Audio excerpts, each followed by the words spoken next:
what's going on? It's CoolBoyCorporate, and let me tell you, these first two matches out of the three are the type where it's like, oh god, do I really have to show these?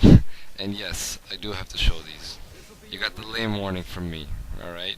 Now, I'm playing a Pheonix. You can already tell it's Pheonix and Amaterasu in one team. I mean, come on. It's clockwork, just with all the zero. And so I'm facing a Zero, I'm facing a Pheonix, and I'm facing Amaterasu. Now, Amaterasu and Pheonix together are a great team. But with Zero along the side, he's got an extremely low health roster on his side. So that's a quite disadvantage he's already welcoming in with. Now, I killed the Zero quite fast. And I know Wesker's got a tough time with Amaterasu because she's low, and Wesker's weakness is really only under him, waist and down. But I managed to get a teleport above him because he's playing awkwardly defensive. And I notice his meter isn't that high, and I'm just wondering why isn't he bothering to attack or to shoot projectiles at me. And he gets me in a grab there. He's just walking back, and I tried to do a gun, but I ended up doing the special move and sent me forward, and he's content with moving back anyways. So I'm trying to just get better angles with the pistol, and he whipped me with his the fire weapon. Now, at this point I'm getting annoyed, and I just didn't want to go forward, but because the dog gets low, he can actually dodge Doom's projectile like that, and it forces me to move. But luckily I went behind him and I roundhoused him in the butt. But I got Pheonix, and my biggest problem, and I think everyone's biggest problem, is giving this girl way too much credit. She's not as bad as we're assuming her to seem, and luckily he wasn't really doing much this time around, and I managed to get him in a couple of combos, and that's all you really need with Pheonix. But back to what I was saying, you know what? Defending yourself against Pheonix, you're just gonna lose.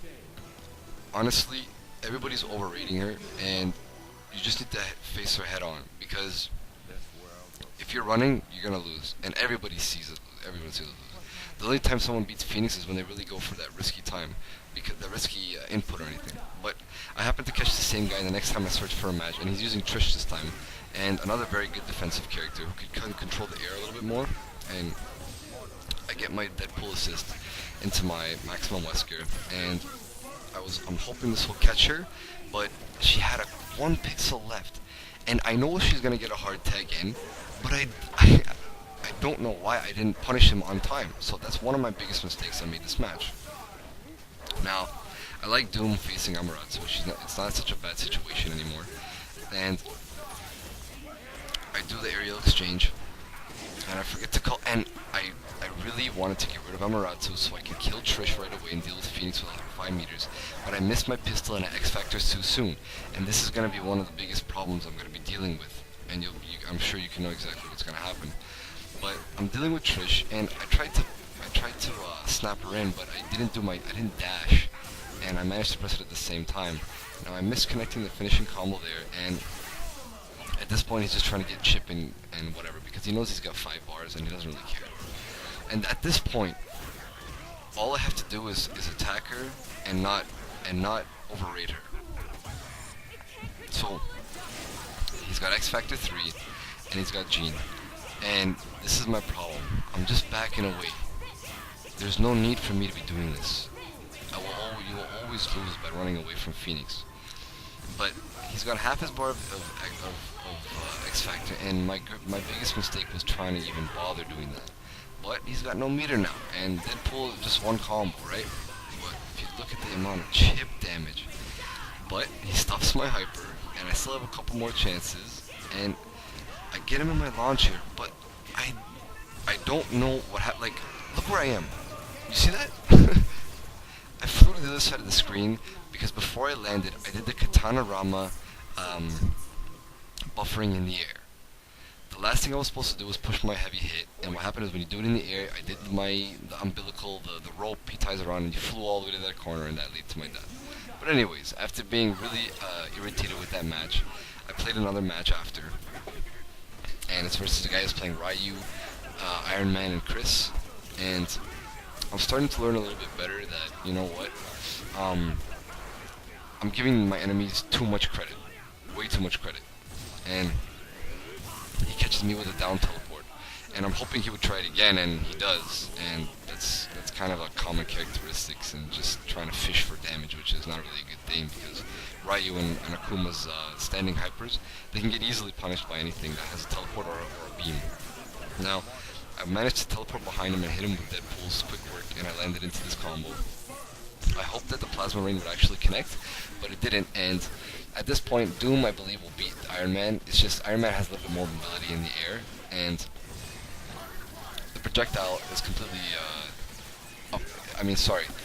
the Doom's projectile game is completely overpowering, and I'll show you right here that if you call it in time, which I noticed in a lot of other videos, that they also mention it too, that nothing is going to properly beat it.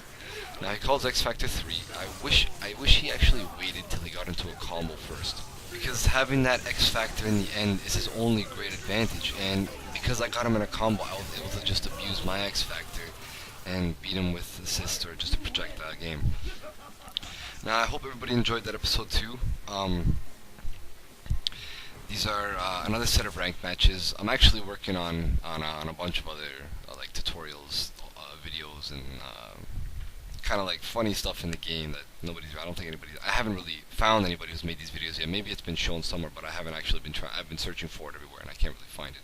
But nonetheless, this is episode 11, ranked matches part 6. I finally get to do more of a real video because one of my exams got finished up, and I can actually input 3 videos at once and record them and play them also together. I'm still going to be using Wesker for a little bit until I get a little bit better than him, and then I'm also going to try and learn another character and put him in my roster. I know because you guys were wondering why Akuma's not in there. It's because I feel like Akuma is my most solid and reliable character I can use, and by forcing him out, it actually makes me rely on other characters and utilize them to a greater advantage. And if I keep Akuma on my team, I'll be like, oh, okay, whatever, I'll just switch to Akuma when I need to in case I'm in danger. So what I do is I take him completely out of my game, and I try to utilize, the characters that I'm actually playing with, because then I can actually see if I can actually take more advantage of them and see if I can learn something new and get better at the game itself. So I hope you guys enjoyed. Thanks for everyone's comments and input, feedback, and I hope you guys enjoyed this one also. Take care. This is CoolBoyCorporate. Thanks, guys.